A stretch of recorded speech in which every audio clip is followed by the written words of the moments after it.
આજે આપણે બનાવીશું પુલાવ ભાત. પુલાવ ભાત બનાવવા માટે જોઈશે કટિંગ કરેલા ગાજર, સમારેલી કોબી, વટાણા, કેપ્સિકમ, મરચાં, ભાત જે આપણે અગાઉ બાફીને તૈયાર રાખેલા છે. અંદર વટાણાથી છે બાફેલા, અને ધાણા, અને વઘાર માટે જોઈશે રાઈ, જીરું, મીઠા લીમડાના પાન, ટમાટર, હિંગ, હળદર, મીઠું, આદુ મરચાંની પેસ્ટ. અને ગેસને ફ્લેમ શરૂ કરીએ. શરૂ થઈ જાય પછી ઉપર આપણે વઘાર માટે એક પેન મૂકીશું. વઘાર માટે તેલ નાખીશું 2 ચમચા. ક્વોન્ટિટી પ્રમાણે તેલ નાખીશું આપણે.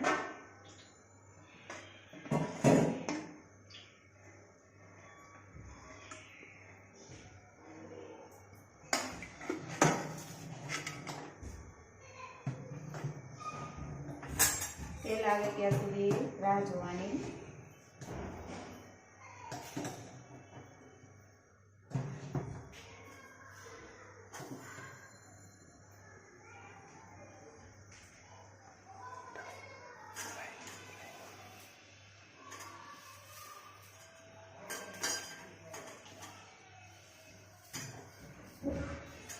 તેલ આવ્યું છે કે નહીં તે ચેક કરવા માટે આપણે ચપટી રાઈ નાખીશું.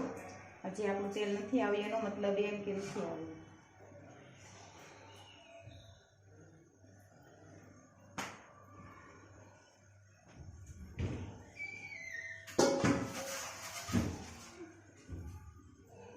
તેલ આવી જશે એટલે આપણે રાઈના દાણા ફૂટીને ઉપર આવશું.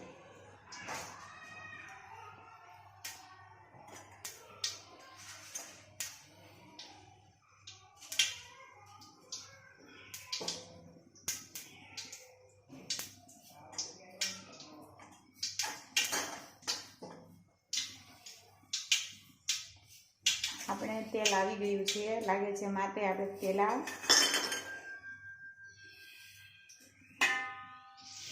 રાઈ નાખીશું.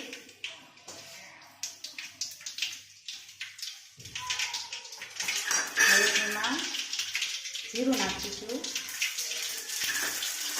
મીઠા લીમડાના પાન અને તમાલપત્ર નાખીશું, હિંગ નાખીશું, આદુ મરચાંની પેસ્ટ નાખીશું, ને હળદર નાખીશું. તે બધું મિક્સ કરી લઈએ. હવે આપણે કટિંગ કરેલા વેજીટેબલ તૈયાર રાખ્યા છે તે નાખીશું. કેપ્સિકમ,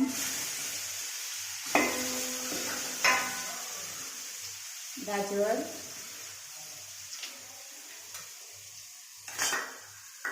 કોબી,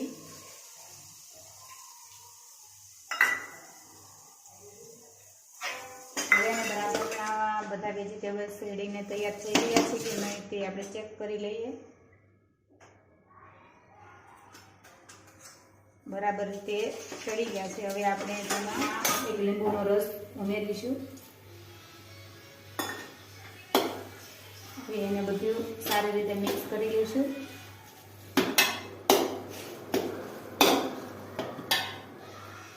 હવે આપણે વેજીટેબલ્સ શેડીને તૈયાર છે. હવે આપણે ભાત નાખી દઈશું, એડ કરી દઈશું.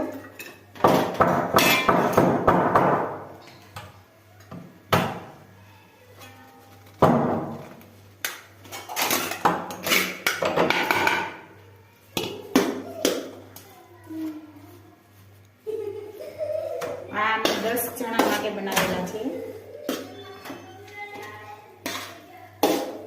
બરાબર મિક્સ કરીએ.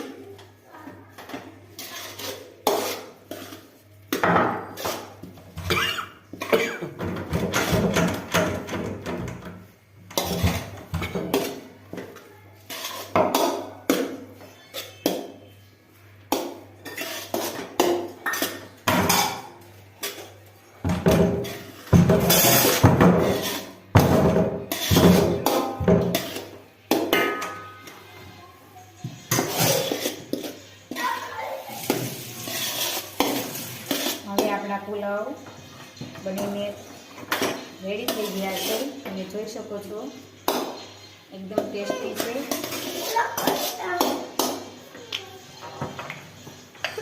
આપણે રોટી ફ્રાય કરીશું. હવે આપણા પુલાવ બનીને રેડી છે ને. હવે ગાર્નિશિંગ માટે આપણે ઉપરથી લીલા ધાણા એડ કરીશું. ટેસ્ટ કરીને તમે જણાવજો કે મારી રેસીપી કેવી બની છે.